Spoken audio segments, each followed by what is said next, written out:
Interessante. Shelp, você acha que o Brasil é um país racista ou você acredita que existem pessoas racistas no Brasil?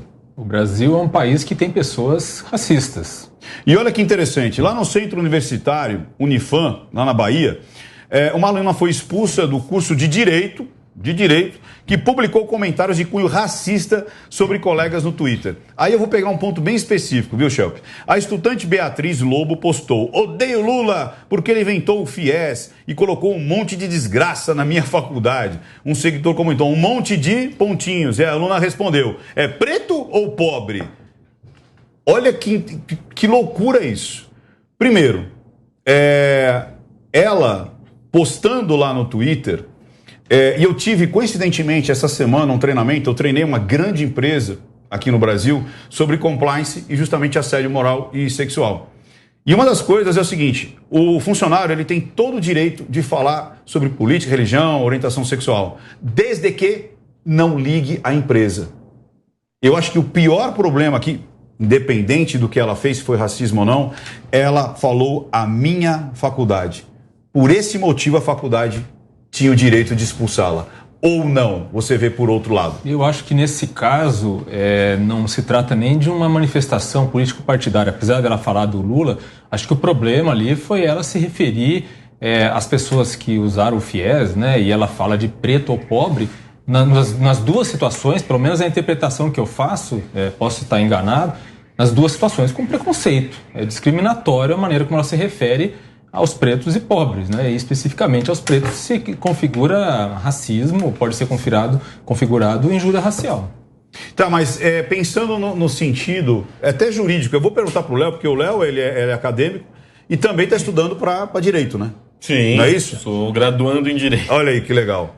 Então, o que eu pergunto para você, Léo, é o seguinte: ela está cometendo até um crime, mas caberia à faculdade ou não ter esse direito de, sem julgamento jurídico, expulsá-la? Porque ela fez na rede social dela. Ela não fez? Ou é o flagrante perpétuo igual do Alexandre? Não foi nas cercanias ali da faculdade. Não, e aí? Ela não foi punida criminalmente, né? Foi uma medida administrativa. Eu acho que a faculdade está corretíssima em expulsar essa menina racista, né? E, especialmente pelo fato de ela ter mencionado a faculdade. Ela mencionou a faculdade dela. Eu concordo nesse ponto aí. No tweet dela. Mesmo se não tivesse mencionado, eu sou a favor que a faculdade também pudesse ter o direito de expulsar a menina, porque isso foi um absurdo, né? E querendo ou não, mesmo ela não citando no tweet, ela é aluna da faculdade, isso indiretamente. Não, quando ela fala minha faculdade. Pode manchar também o cumprido da faculdade, que é algo também muito similar ao que acontece no futebol também, né? Nas torcidas, quando e é um debate, inclusive eu estava discutindo com esses dias, estava vendo o Piperno, nosso querido Piperno, falar sobre isso, e realmente é um debate, porque como que a gente vai punir uma pessoa que cometeu um ato de racismo durante uma partida de futebol? Será que a gente pune o time? Será que a gente pune a torcida, o indivíduo? Então esse debate é interessante. Mas eu, particularmente, acredito que a faculdade agiu de forma correta e a racista tem que responder criminalmente também. Essa menina tem que responder criminalmente. Eu discordo um pouco, assim, discordo concordando, assim, eu não tô como é que eu vou dizer? Eu não estou discordando e defendendo a racista, você entendeu? Sim. O meu medo vamos supor que aconteça lá uma Maria da Penha. Você entendeu? E a moça vai lá e fala: o cara me bateu, não sei o quê, blá, blá, blá, blá. Aonde ele trabalha, eu falo: vou te mandar embora porque eu não quero ter agressor de mulher aqui. Eu acho que a agressão de mulher é uma coisa inaceitável. Mas se comprovou, esse é o meu medo. Deixa a justiça para a justiça. Você entendeu? Porque o meu medo é, por conta da pressão, a gente fazer uma injustiça antes do advogado ter o pleno de direito de defesa para saber se aquilo foi verdade ou não. Como é que você vê na psicanálise? Como é que você vê a psique humana e os comportamentos, que é mais importante ainda, os comportamentos em grupo e individuais? Eu não vou falar de direito porque não é a minha área, mas a gente pode voltar um pouco atrás dessa fita. Eu sou mais velho aqui, né? A questão é, falando da faculdade ou não, ela cometeu um crime horrendo, ela reafirmou. Acho que a faculdade, independente que ela ganhe na justiça ou não, e voltar a ser aluna, a faculdade não pode permitir que ela dissemine essas ideias. Então, assim, eu acho que quando a faculdade pune a aluna, manda um recado para os outros alunos. Eu sou da academia também. Então eu entendo o quanto que é importante você formar pensadores, você formar pessoas, que é o futuro do país, né? São as pessoas que vão na sequência. Agora, não é uma questão jurídica, é uma questão humana. A gente não pode...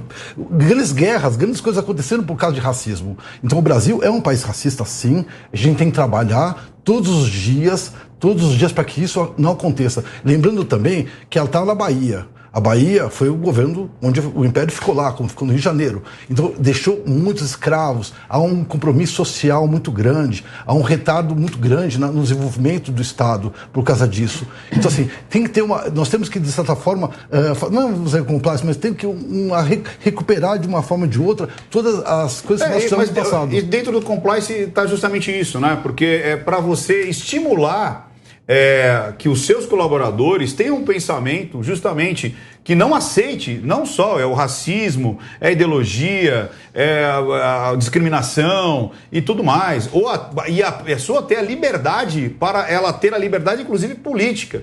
Então, o que me deu uma margem, eu quero o meu especialista aqui em direito eleitoral e constitucional. Porque é o seguinte, eu acho que todo tem um passo a passo, todo tem uma liturgia. Para mim, ela cometeu crime? Cometeu. Mas eu acho que primeiro ela responde para comprovar, mesmo que esteja na cara. Você está entendendo o que eu estou dizendo? Mesmo que esteja na cara, segue a liturgia. Agora, sabe o que me espantou? Eu quero botar uma pimentinha aqui. Ou essa menina realmente é uma idiota tapada, tipo assim, mas muito tapada.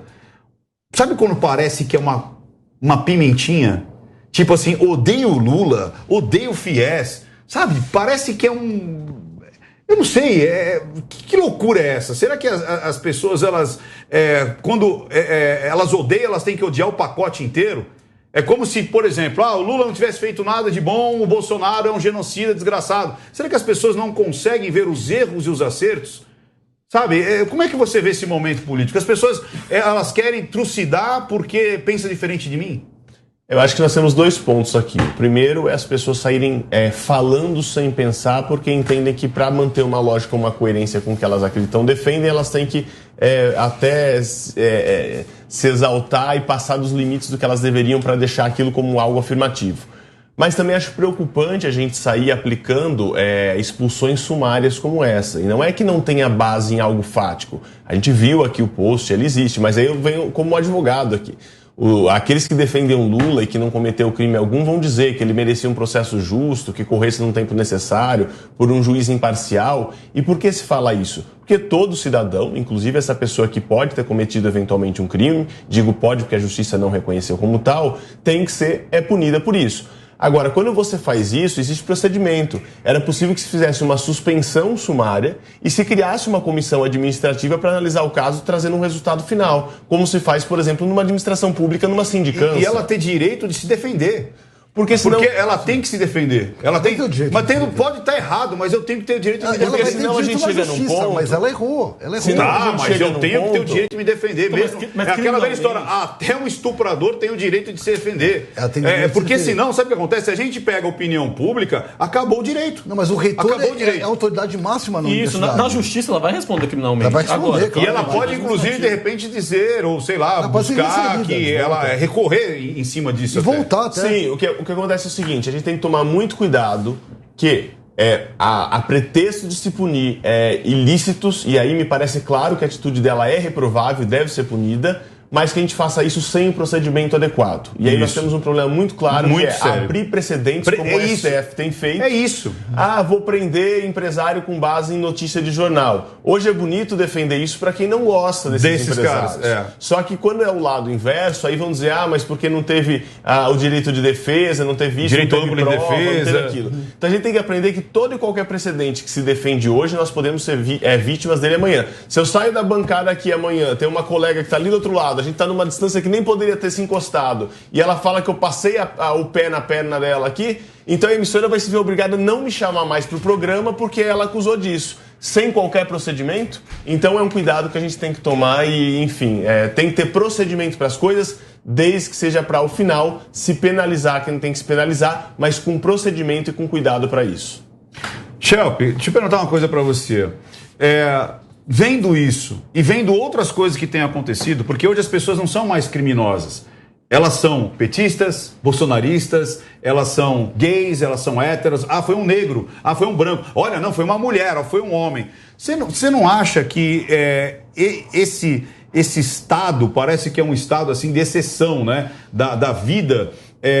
Por que as pessoas, na sua opinião mesmo, não veem os bons feitos do Bolsonaro, os bons feitos do Lula, os erros do Bolsonaro, os erros do Lula, e de uma modo racional colocar na balança e falar assim, eu prefiro esse aqui.